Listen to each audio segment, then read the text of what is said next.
மேஷ ராசிக்காரர்களே, இந்த நிமிஷம் நீங்கள் இந்த வீடியோவை பார்த்துட்ருக்கீங்கன்னா அது உங்கள் வாழ்க்கையோட ஒரு பெரிய திருப்பு முனை ஆரம்பமாக போகுதுன்னு அர்த்தம். சமீப காலமாக எல்லாமே கை கெட்டின தூரத்தில் வருது, ஆனால் கடைசி நிமிஷத்தில் நழுவி போகுதேன்னு ஒரு ஆதங்கம் உங்களுக்குள்ளே இருக்கும். நீங்கள் மற்றவங்களுக்கு வழிகாட்டுவீங்க, ஆனால் உங்களுக்கே ஒரு வழி தெரியாமல் தவிச்சிருப்பீங்க. இது ஏதோ தற்செயலாக நடக்கிற தடை இல்லைங்க, இது உங்களுக்கான ஒரு பரீட்சை காலம். ஆனால் பயப்படாதீங்க. மேஷ ராசிக்கு அந்த தடைகளை உடைக்கிற சாவியை இன்னைக்கு இந்த வீடியோ மூலமாக கடவுள் உங்ககிட்ட கொடுக்க போறார். அந்த சாவி வேற எதுவும் இல்லை, உங்க குலதெய்வம் தான். உங்க வாழ்க்கையில இப்ப இருக்கிற அந்த ஒரு பெரிய கவலையை மனசுல நினைச்சுக்கிட்டு குலதெய்வத்தோட பேரை கமெண்ட்ல ஒரே ஒரு முறை எழுதுங்க. அந்த ஒரு வரி உங்க மன பாரத்தை பாதியா குறைக்கும், இந்த பலன்களை பழிக்க வைக்கும். அது மட்டும் இல்லாம நீங்க இன்னும் நம்ம குடும்பத்துல இணையலனா சப்ஸ்கிரைப் பண்ணி இப்பவே சேர்ந்துக்கோங்க. ஏன்னா உங்க முன்னேற்றத்திற்கான அந்த முக்கியமான ரகசியம் இங்க தான் இருக்கு. வாழ்க்கையை மாத்த போற இன்றைய மேஷராசி பலன்களுக்குள்ள போலாம் வாங்க. மேஷ ராசிக்காரங்க நல்லது கெட்டதை முழுசா தெரிஞ்சவங்க. செவ்வாய் பகவானை ராசி அதிபதியாக கொண்டவங்க. அஸ்வினி பரணி கார்த்திகை நட்சத்திரக்காரங்க ரொம்ப ரொம்ப புத்திசாலிக்காரங்க. மேஷ ராசிக்காரங்க போர் குணம் கொண்டவங்க. உங்ககிட்ட சண்டை போட்டு ஜெயிக்கிறது ரொம்ப ரொம்ப கஷ்டங்க. எல்லா இடங்கள்லையும் நேர்மையையும் உண்மையையும் மட்டுமே நம்பக்கூடியவங்க. உங்களுக்கு சொந்தமோ பந்தமோ அது தப்புனா அது தப்பு தான், வெட்டு ஒன்று துண்டு ரெண்டுன்னு பேசக்கூடியவங்க. உங்களை ஒருத்தர் பஞ்சாயத்து கூட்டிகிட்டு போகிறாங்க அப்படின்னா நீங்கள் கூட்டிகிட்டு போகிற பக்கம் எல்லாம் சப்போர்ட் பண்ண மாட்டீங்க. எந்த தரப்புல நியாயம் இருக்குதோ அங்கே தான் நீங்கள் சப்போர்ட் பண்ணுவீங்க. உண்மை நியாயத்துக்கு மட்டுமே என்னைக்குமே கை கொடுப்பீங்க. உண்மைக்கு புறம்பா எந்த ஒரு விஷயத்தையுமே செய்ய மாட்டீங்க. இதனால தான் உங்களுக்கு நிறைய கஷ்டங்களும் துன்பங்களும் அதிகமாகவே ஏற்பட்டுருக்கு. தங்களுடைய கஷ்டத்தையும் கண்ணீரையும் கடுகளவு கூட மற்றவங்களுக்கு தெரியாமல் பார்த்துப்பாங்க. இதனால் பார்க்குறவங்க எல்லாருமே மேஷ ராசியா இவங்களுக்கு என்னப்பா சூப்பராக இருக்காங்க, இவங்களுக்கு என்ன குறைச்சல் அப்படின்னு தான் நினச்சிட்டு இருக்காங்க. ஆனால் சாப்பாட்டுக்கு கூட கஷ்டப்படுறது உங்களுக்கு மட்டும்தாங்க தெரியும். கஷ்ட காலத்தில் திரும்பி பார்க்க கூட ஆள் கிடையாது. ஏதோ தட்டு தடுமாறி எந்திரிச்சு நிற்கிறப்போ உங்களை குறை சொல்கிறதுக்குனே நிறைய பேர் தேடி வருவாங்க. உங்கள் சொந்தக்காரங்க நண்பர்களுக்கு ஒரு தேவை இருக்குதுன்னா மட்டும்தான் உங்ககிட்ட வருவாங்க. அந்த தேவை முடிஞ்ச உடனே உங்களை தூக்கி போட்டுட்டு போயிடுவாங்க. மறுபடியும் அவங்க வந்து உங்ககிட்ட உதவின்னு கேட்பாங்க. அவங்க உங்களுக்கு முன்னாடி பண்ண துரோகத்தை எல்லாமே மறந்துட்டு மீண்டும் அவங்களுக்காக உதவி செஞ்சு ஏமாறக்கூடியவங்க தான் நீங்கள். வாழ்க்கையில் எப்படியாவது முன்னேறணும் அப்படிங்கிறதுக்காக தினம் தினம் கஷ்டப்பட்டு உழைக்கிறவங்க தான் மேஷராசிக்காரங்க. கடந்த காலகட்டங்களில் தங்களுடைய வாழ்க்கையில் நீங்கள் நல்லது நடக்க போது நினச்சிட்டு இருந்திருப்பீங்க. ஆனால் உங்களுக்கு அந்த டைமில் வந்து ரொம்பவே பிரச்சனையாக தான் இருந்திருக்குங்க. தற்பொழுது நடக்கக்கூடிய இந்த ஏழரச்சனை மூலமாகவும் நிறைய பிரச்சனைகளும் இழப்புகளும் ஏமாற்றங்கள் மட்டுமே உங்கள் வாழ்க்கையில் அதிகப்படியாகவே சந்திச்சிருப்பீங்க. மேஷராசிக்காரங்க சொந்த பந்தத்தை இழந்தீங்க, சொத்துக்களை இழந்தீங்க, தங்களுக்கு நெருக்கமாக இருக்கக்கூடிய உறவுகளையுமே இழந்தீங்க. கடைசியாக நான் மட்டும்தான் எல்லாத்தையுமே இழந்துட்டு நிற்கிறதா இருக்குது, எனக்கு உயிர் வாழவே பிடிக்கலன்னு சொல்லிட்டு இருக்கீங்க.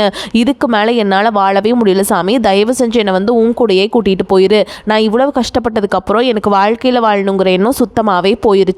உங்கள் மனசில் கவலையும் துன்பமும் தான் அதிகமாகவே இருக்குதுங்க. நீங்கள் செய்யக்கூடிய ஒவ்வொரு விஷயத்தையுமே தடுப்பதற்கும் உங்களை அவமானப்படுத்துவதற்கும் இங்கே நிறைய நபர்கள் முயற்சி பண்ணிட்டு இருக்காங்க.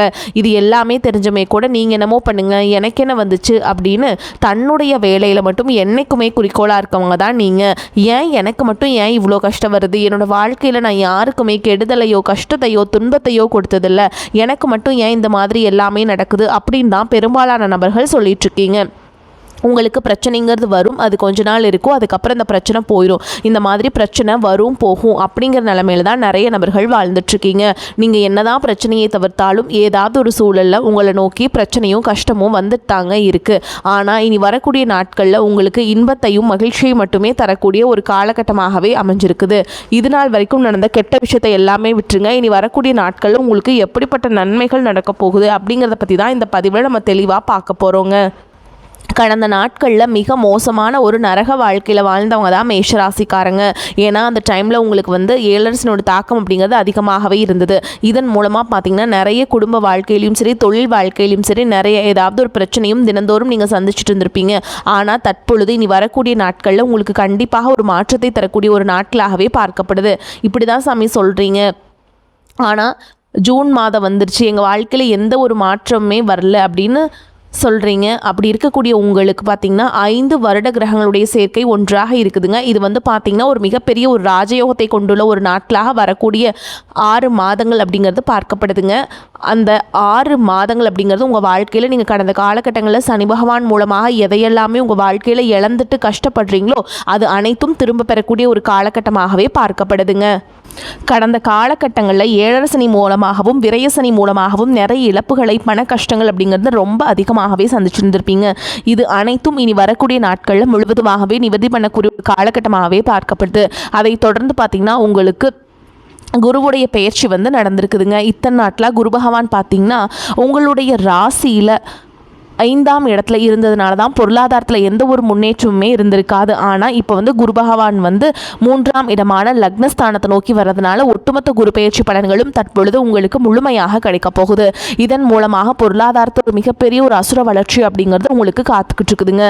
இதன் மூலமாக கடந்த காலகட்டங்களில் ஏற்பட்ட கடன் பிரச்சனைகள் அனைத்தையும் சரி செய்யக்கூடிய ஒரு காலகட்டமாக இனி வரக்கூடிய காலகட்டம் அப்படிங்கிறது பார்க்கப்படுது. அதை தொடர்ந்து பார்த்தீங்கன்னா சுக்கிர பயிற்சியை பொறுத்த வரைக்கும் இது 12 ராசிகளுக்குமே பொது பலன்களாகவே பார்க்கப்படுது. இதன் மூலமாகவும் நிச்சயமாக உங்களுக்கு கூடுதல் முன்னேற்றம் அப்படிங்கிறது கண்டிப்பாக ஏற்பட போகுதுங்க. அதை தொடர்ந்து பார்த்தீங்கன்னா ராகுகேது பயிற்சி.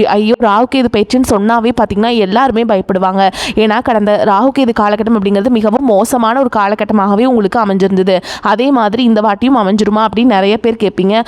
ஆனால் இந்த தடவை பார்த்தீங்கன்னா இந்த ராகுகேது காலகட்டம் அப்படிங்கிறது பார்த்தீங்கன்னா உங்களுக்கு படிப்பு ரீதியாகவும் சரி, தொழில் ரீதியாகவும் சரி, உடல் ரீதியாகவும் சரி நல்ல ஒரு முன்னேற்றத்தை தரக்கூடிய ஒரு காலகட்டமாகவே பார்க்கப்படுது. கடந்த காலகட்டங்களில் நல்ல ஒரு வேலைங்கிறது கிடச்சிருக்காது. ஏதோ ஒரு கிடைக்கிற வேலைக்கு ஒரு 10,000 சம்பளத்துக்கோ 15,000 சம்பளத்துக்கோ பிடிக்காத ஒரு வேலையை குடும்ப கஷ்டத்துக்காக வர வழியே இல்லாமல் செஞ்சுட்டு இருந்திருப்பீங்க. ஆனால் இனி வரக்கூடிய நாட்களில் நீங்கள் படித்த படிப்புக்கு ஏற்ற மாதிரி உங்களுக்கு பிடிச்ச மாதிரியும் நீங்கள் ஒரு அரசாங்க வேலைக்கு ட்ரை பண்ணாலும் சரி, ஒரு ஐடி ஜாபோ, ப்ரைவேட் ஜாபோ, பேங்க் ஜாபோ, நீங்கள் எங்கே வேலைக்கு ட்ரை பண்ணாலும் அந்த ஜாப் அப்படிங்கிறது உங்களுக்கு நிச்சயமாக கிடைக்க போகுதுங்க. கோர்ட்டு கேஸுன்னு ரொம்ப நாட்டில் அலைஞ்சிட்டு இருக்க நபர்களுக்கு விரைவில் உங்களுக்கு சாதகமாகவே தீர்ப்பு வரும். சொத்து பிரச்சனையும் உங்களுக்கு சாதகமாகவே முடியும். சனி பகவானுடைய பார்வை உங்களுக்கு நேரடியாகவே இருக்குது. இதன் மூலம் வருமானம் அப்படிங்கிறது பல வழிகளில் சேரும். தொழிலில் லாபம் சற்று அதிகமாகவே கிடைக்கும். அரசியல்வாதிகளை பொறுத்த வரைக்கும் புதிய பொறுப்புகள், புதிய பதவிகள் எல்லாமே தானாகவே உங்களை சேரும். ராகு கேதுவால் உங்களுடைய செல்வாக்கு உயரும், உடல் ஆரோக்கியம் மேம்படும், சங்கடங்கள் நீங்கும். மறைமுகமாக உங்கள் தொழில் வாழ்க்கையிலும் சரி, இல்லற வாழ்க்கையிலும் சரி நிறைய நபர்கள் தொல்லை கொடுத்துருப்பாங்க. இனி அவங்களுடைய தொந்தரவுங்கிறது முழுவதுமாகவே இருக்காதுங்க. கடந்த காலகட்டங்களில் நீங்களும் ஒரு கம்பெனியில் இரவு பகல் பார்க்காம உழைச்சிட்டு இருந்திருப்பீங்க. உங்களுடைய சொந்த கம்பெனியை நினச்சி வேலை செஞ்சுருப்பீங்க. ஆனால் உங்களுக்கு இதனால் வரைக்கும் சரியான ஒரு அங்கீகாரம் அப்படிங்கிறது கிடைச்சிருக்காது. உங்களுக்கு அப்புறம் உங்கள் கூடையோ நிறைய நபர்கள் வேலைக்கு வந்திருப்பாங்க. அவங்களுக்கு நிறைய சலுகைகள் எல்லாமே கிடைச்சி நல்ல ஒரு முன்னேற்றத்திற்கு போயிருப்பாங்க. ஆனால் நீங்கள் மட்டும் எப்படி வேலைக்கு சேர்ந்தீங்களோ அதே மாதிரி தான் இன்னைக்கு வரைக்குமே இருந்திருப்பீங்க. ஆனால் இனி வரக்கூடிய நாட்களில் உங்களுக்கு சம்பள உயர்வு, பதவி உயர்வு, உங்களுக்கு மேல் இருக்கக்கூடிய அதிகாரிகளுடைய ஆதரவு முதற்கொண்டு உங்களுக்கு கிடைக்க போகுதுங்க. இனி உங்கள் வார்த்தைக்கு மதிப்பு மரியாதை கிடைக்கும். அந்தஸ்தில் நீங்கள் எதிர்பார்த்த உயர்வுக்கு போக போகிறீங்க. இனி நினைச்சது எல்லாமே நடக்கும். தொழில் வியாபார தடைகள் அனைத்தும் விலகும். லாபம் அதிகமாக கிடைக்கும். முன்னேற்றம் உண்டாகும். வரவேண்டிய பணம் விரைவில் கைக்கு சேரும். குடும்பத்தில் நெருக்கடிகள் விலகும். செல்வாக்கு அந்தஸ்து உயரும். வெளிநாட்டு முயற்சிகள் வெற்றியை தரும். தெய்வ சிந்தனை அதிகமாகும். பெரியோர்களுடைய உதவிகள் கிடைக்கும். உறவுகளில் இருந்த சண்டை சச்சரவு முழுவதுமாகவே விலகும். புதிய நண்பர்கள் உங்களுக்கு உதவி செய்வாங்க. தொழிலில் ஏற்பட்ட நெருக்கடிகள் நீங்கும். முடங்கி கிடந்த நிறுவனங்கள் மீண்டும் இயங்கும். வியாபாரத்தில் எதிர்பார்த்த லாபம் கிடைக்கும். புதிய தொழில் தொடங்கக்கூடிய முயற்சிகள் கண்டிப்பாக உங்களுக்கு வெற்றியை தரும். கடந்த காலகட்டங்களில் திருமண நிலை அப்படிங்கிறது பார்த்தீங்கன்னா உங்களுக்கு நிறைய பிரச்சனையும் சிக்கலையும் சவால்களையுமே பெரும்பாலும் சந்திச்சிருப்பீங்க.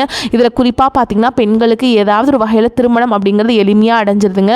ஆனால் மேஷராசியில் இருக்கக்கூடிய ஆண்கள் தான் ரொம்ப ரொம்ப பாவம். அடிச்சு பிடிச்சி நிச்சயதார்த்தம் வரைக்கும் போனால் கூட அக்கம் பக்கம் இருக்கவங்க தெரிஞ்சவங்கன்னு கெடுத்து வரக்கு நிறைய நபர்கள் இருக்காங்க. அது மட்டும் இல்லாமல் ஜாதகத்திலே பார்த்தீங்கன்னா சுத்த ஜாதகம், ராகுகேது ஜாதகம், செவ்வாய் ஜாதகம் இருக்கிறதுனால திருமண தடை அப்படிங்கிறது மேஷ ராசியில் இருக்கக்கூடிய ஆண்களுக்கு பெரும்பாலும் ஏற்பட்டுருக்குங்க. இனி வரக்கூடிய நாட்கள்லேருந்து விரைவில் நீங்கள் திருமண வாழ்க்கைக்குள்ளே அடி எடுத்து வைக்க போகிறீங்க. வாழ்க்கை துணை இழந்த மேஷ ராசி ஆண்களோ பெண்களோ அடுத்து செகண்ட் மேரேஜ், அதாவது 2வது திருமணம் பண்ணலாமா வேண்டாமா அப்படிங்கிற ஒரு மிகப்பெரிய குழப்பத்தில் இருப்பீங்க. அப்படி 2வது திருமணம் பண்ணும்போது சொந்தக்காரங்க தப்பாக பேசிடுவாங்களா, ஊர்க்காரங்க தப்பாக நினச்சிடுவாங்களா, அவங்க என்ன நினைப்பாங்க, இவங்க என்ன நினைப்பாங்க அப்படின்ட்டு நிறைய நபர்கள் 2வது திருமணத்தை பற்றி யோசிக்காமல் இருக்கீங்க. இப்போ இருக்கக்கூடிய பொருளாதார சூழலும் இப்போ இருக்கக்கூடிய காலகட்டத்தையும் வச்சு பார்க்கும்போது ஒரு சிங்கிள் பேரண்டால் இந்த சொசைட்டியில் சர்வை பண்ணுறது ரொம்ப ரொம்ப கஷ்டங்க. நீங்கள் எதிர்பார்த்த மாதிரியே நல்ல ஒரு மறுவாழ்க்கை அப்படிங்கிறது விரைவில் உங்களுக்கு அமையும். குழந்தை பாக்கியத்திற்காக எங்கள் மேஷராசி நேயர்கள் பார்த்தீங்கன்னா எங்களுக்கு மேரேஜ் ஆகி 3 வருஷம் ஆகுது சாமி, 5 வருஷம் ஆகுது, 8 வருஷம் ஆகுது, நாங்களும் போகாத ஹாஸ்பிட்டலில் பார்க்காத ட்ரீட்மெண்ட் இல்லை, வாரத்தில் 3 நாள் முருகன் கோவிலுக்கு போய் வழிபாடு செஞ்சுட்டு வந்துட்டுருக்கோம், ஆனால் எங்களுக்கு குழந்தை பாக்கியமே இல்லை சாமி அப்படின்னு தான் நிறைய நபர்கள் சொல்கிறீங்க. கண்டிப்பாக வரக்கூடிய முதல் 6 மாதங்களுக்குள்ளேயே விரைவில் உங்களுக்கு உடல் சார்ந்த பிரச்சனை பிரச்சனை அனைத்தும் முழுவதுமாக நிவர்த்தியாகி நிச்சயமாக உங்களுக்கு குழந்தை பாக்கியம் அப்படிங்கிறது கண்டிப்பாக உண்டாகும். காதலிப்பவர்களுக்கு நிச்சயமாக இந்த காதல் அடுத்ததாக பார்த்தீங்கன்னா திருமணத்தை நோக்கி போகக்கூடிய வாய்ப்புகளும் அதிகமாகவே உள்ளது. இனி உங்களுடைய வளர்ச்சி அப்படிங்கிறது யாருமே எதிர்பார்க்காத அளவுக்கு ஒரு மிகப்பெரிய அசுர வளர்ச்சியாக இருக்க போகுது. உங்களுடைய நண்பர்கள், சொந்தக்காரங்க, குடும்ப உறவுகளை உங்களுக்கு எதிரிகளாகவும் துரோகிகளாகவும் மாறக்கூடிய வாய்ப்புகளும் அதிகமாகவே உள்ளது. முடிஞ்ச அளவுக்கு தவறான உறவுகள் என்று தெரிந்தால் உடனடியாக அவர்களை விட்டு விலகி இருப்பது ரொம்ப ரொம்ப நல்லதுங்க. மேஷராசியை பொறுத்த வரைக்கும் நீங்கள் ஆண்களோ பெண்களோ அரசு வேலையோ தனியார் வேலையோ கூலி வேலையோ நீங்கள் எதிர்பாராத வருமானம் அப்படிங்கிறது உங்களுக்கு இரட்டிப்பு மடங்காக கிடைக்க போகுதுங்க. சேமிப்பு அப்படிங்கிறது பல மடங்காக உயரப்போகுது. இதன் மூலமாக கடந்த காலகட்டங்களில் ஏற்பட்ட கடன் பிரச்சனை அனைத்தும் வரக்கூடிய நாட்களில் முழுவதுமாக கட்டி முடிக்க போகிறீங்க.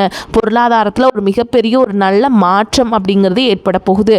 புதிய நண்பர்கள், புதிய உறவினர்கள் மூலமாகவும் நல்ல ஒரு தொடக்கம் அப்படிங்கிறது விரைவில் உங்களுக்கு ஏற்படும். முடிஞ்ச அளவுக்கு எல்லா விஷயத்தையுமே கொஞ்சம் ரகசியமாக வச்சுக்கோங்க. எதையுமே யார்கிட்டையுமே ஷேர் பண்ணாத வரைக்கும் உங்களுக்கு எந்த ஒரு பாதிப்புமே கிடையாதுங்க. மேஷராசி அன்பர்களே, குடும்பத்தில் நிம்மதியும் மகிழ்ச்சியும் காணப்படும். பொருளாதார வசதிக்கு குறைவு எதுவும் இருக்காது. புதிய முயற்சிகள் எதிலும் ஈடுபட வேண்டாம். உடல் நலம் சீராகும். கணவன் மனைவிக்கிடையே கருத்து வேறுபாடுகள் ஏற்படக்கூடும் என்பதால் ஒருவரை ஒருவர் அனுசரித்து செல்வது நல்லது. பிள்ளைகள் பிடிவாதம் பிடித்தாலும் அவர்களை கண்டிக்காமல் அனுசரித்து செல்வது நன்மையை தரும். புதிய வேலைக்கு முயற்சி செய்து கொண்டிருப்பவர்களுக்கு நல்ல பதில் கிடைக்கும். வேலையில் இருப்பவர்களுக்கு அலுவலக சூழல் மகிழ்ச்சி தருவதாக அமையும். சலுகைகளும் கிடைக்கும். வியாபாரத்தில் எதிர்பார்த்த அளவுக்கு லாபம் கிடைக்காது. போட்டிகளை சமாளிக்க கடுமையாக பாடுபட வேண்டியிருக்கும். புதிய முயற்சிகள் எதிலும் இப்போது ஈடுபட வேண்டாம்.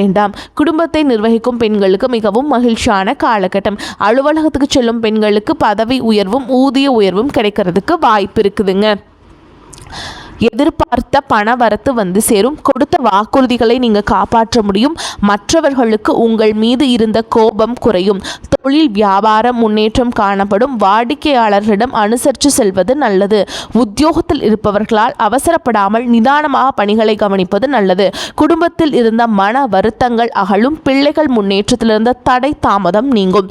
பெண்களுக்கு கோபத்தை குறைப்பது நன்மையை தரும். கலைத்துறையினருக்கு இடைத்தரகர்கள் போன்றவர்களின் ஒத்துழைப்பை எதிர்பாராமல் நீங்கள் நேரடியாகவே முயற்சி செய்து வருவதன் மூலம் புதிய வாய்ப்புகள் சிலவற்றை பெற்று மகிழ இடம் உண்டு. அரசியல்வாதிகளுக்கு உங்களுக்கு சில சோதனைகள் நேர இடம் உண்டு. என்றாலும் நீங்கள் உறுதியான மனதுடன் இருந்து பொறுமை காத்து வருவதன் மூலம் தலைமையின் பேரன்பையும் நன்மதிப்பையும் பெறுவீங்க. மாணவர்களுக்கு கல்வியில் முன்னேற்றம் அடைய கவனமுடன் படிப்பது நல்லதுங்க. எதிலும் நிதானம் தேவை. மேலும் உங்களை பொறுத்த வரைக்கும் பார்த்துக்கிட்டிங்கன்னா நம்ம நட்சத்திர பலன்களை பார்க்கலாங்க. அந்த வகையில் அஸ்வினி நட்சத்திரம் உங்களை பொறுத்த வரைக்கும் உத்தியோகஸ்தர்களுக்கு கௌரவமான பதவி உயர்வுகள் உண்டாகும். வேலை பளு சற்றே அதிகரித்து காணப்படும். தொழில் வியாபாரத்தில் நல்ல முன்னேற்றத்தை பெற முடியும் என்றாலும் கூட்டாளிகளையும் தொழிலாளர்களையும் மிகவும் அனுசரித்து செல்ல வேண்டியிருக்கும். அடுத்ததா பரணி நட்சத்திரம் உங்களை பொறுத்த வரைக்கும் தேவையற்ற பயணங்களை குறைத்து கொள்வதால் அலைச்சல்கள் குறையும். மாணவர்கள் தேவையற்ற நண்பர்களின் சகவாசத்தை தவிர்ப்பது நன்மையை தரும். கலைஞர்கள் புதிய ஒப்பந்தங்களில் கையெழுத்திடும் போது சிந்தித்து செயல்படுவது உத்தமம்ங்க. துர்க்கை அம்மனை வழிபாடு செய்கிறது உங்களுக்கு ரொம்பவே நல்லதுங்க. கட்டாயமாக பரணி நட்சத்திரக்காரங்க வெள்ளிக்கிழமைகள் தோறும் துர்க்கை அம்மனுடைய ஆலயத்துக்கு போயிட்டு எலுமிச்சம்பழம் இருக்குங்களா, அதை ரெண்டாக வெட்டிட்டு அதை பிழிஞ்சு அதை திருப்பி அதில் விளக்கேற்றிட்டு வாங்க. கண்டிப்பாக உங்களுக்கு இருக்கக்கூடிய தடைகள் எல்லாமே விலகி உங்களுக்கு வாழ்க்கை ரொம்ப செழிப்பாக ஒளிமயமாக அமையுங்க. அடுத்ததாக கார்த்திகை நட்சத்திரம் 1ஆம் பாதம் உங்களை பொறுத்த வரைக்கும் தேவையற்ற அலைச்சல் டென்ஷன்கள் அதிகரிக்கும். உடல் நிலையில் பாதிப்புகள் உண்டாகும். உற்றார் உறவினர்களிடையே வீண் கருத்து வேறுபாடுகளும் முயற்சிகளில் தடைகளும் உண்டாகும். நினைத்த காரியங்களை நிறைவேற்ற முடியாதுங்க. அதனால் நீங்கள் ரொம்பவே எச்சரிக்கையாக இருக்கணும். எல்லாத்தையுமே ஒரு முறைக்கு 2 முறை யோசித்து எல்லா காரியத்திலையுமே ஈடுபடுங்க. எடுத்தோம் கவுத்தோன்னு எந்த காரியத்தையுமே செய்யாதீங்க. ஏன்னா அதனால் ஆபத்துகள் எல்லாமே உங்களை தான் சேரும். நீங்கள் தான் அதை ஃபேஸ் பண்ணணும். ஓகேங்களா? இப்போ வரைக்கும் நம்ம பார்த்தது நட்சத்திர பலன்கள்ங்க. நட்சத்திர பலன்களும் உங்களுக்கு சாதகமாக இருக்குது, பொது பலன்களும் சாதகமாக இருக்குதுங்க. இப்போ உங்களை பொறுத்த வரைக்கும் பரிகாரம் அப்படின்னு பார்த்தோம்னா என்னன்னு பார்த்தீங்கன்னா, குன்றின் மேல் இருக்கும் குமரனை கந்த சஷ்டி கவசம் சொல்லி வணங்கி வர அனைத்து நலன்களும் வளங்களும் உண்டாகும். கட்டாயமாக இந்த பரிகாரத்தை நீங்கள் செய்ய மறந்துடாதீங்க. உங்களை பொறுத்த வரைக்கும் அதிர்ஷ்டம் தரக்கூடிய எண்கள் அப்படின்னு பார்த்தீங்கன்னா 2, 5ங்க. இந்த எண்களை அதிகமாக பயன்படுத்துங்க. செய்யுங்க. இந்த இந்த எண்கள் வரக்கூடிய தினங்களில் நீங்கள் வந்து நல்ல காரியத்தை செய்யுங்க. கட்டாயமாக நன்மைகளை கொண்டு முடியும். அதே மாதிரிங்க உங்களை பொறுத்த வரைக்கும் அதிர்ஷ்டம் தரக்கூடிய கிழமைகள்னு பார்த்தீங்கன்னா திங்கள் செவ்வாய்ங்க. இந்த 2 கிழமைகளும் நல்ல காரியங்கள் செய்ய பயன்படுத்திக்கோங்க. வாய்ப்புகள் வந்து ஒரே ஒரு முறை தான் கதவை தட்டும். அதனால் அந்த வாய்ப்புகளை கரெக்டாக பயன்படுத்திக்கோங்க, தவற விட்டுறாதீங்க. வாழ்த்துக்கள். வாழ்க வளமோடு நலமோடு. நன்றி, வணக்கம்.